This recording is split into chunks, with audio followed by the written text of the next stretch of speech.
here on Oxford Street in central London, you would not know it's Pride Month if not for this one flag. Well, it's not a flag, is it? It's a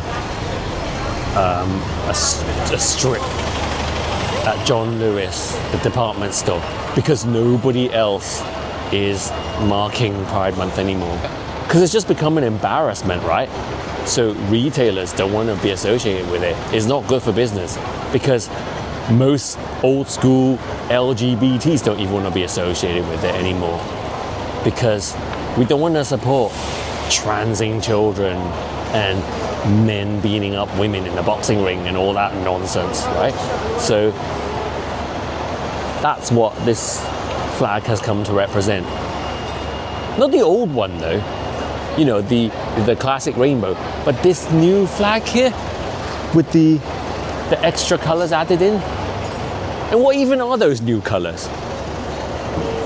Who knows what they stand for? Because they each stand for something, don't they? The colors that they've added.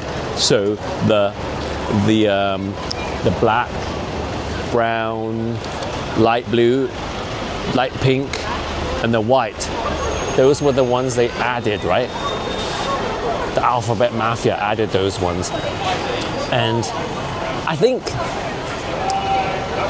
the pink and the light blue are trans, aren't they? Transgender.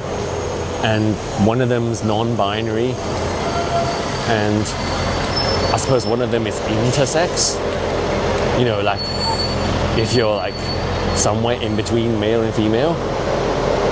Like if you've got a dick and a vag, or if you've got a huge clit that looks like it might be a dick, I suppose. That's what intersex is, right? So that's one of them.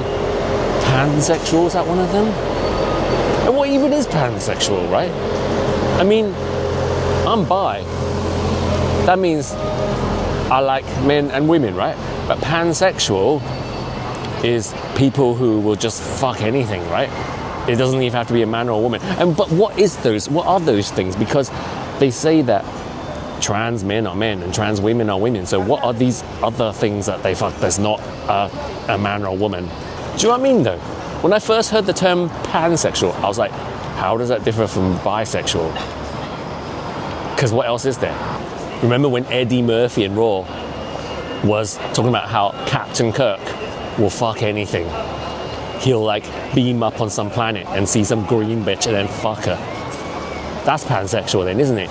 Because if trans men are men and trans women are women, as they insist, then why do you need pansexual? What else is there to fuck?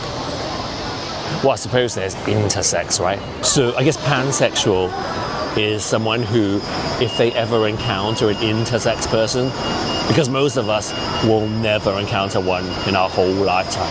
But if you do, and you look down there and you see a dick and a pussy, or you see some giant clit that looks like a dick, you're like, yeah, I'll still fuck it. That's pansexual. And they needed a special label just for that.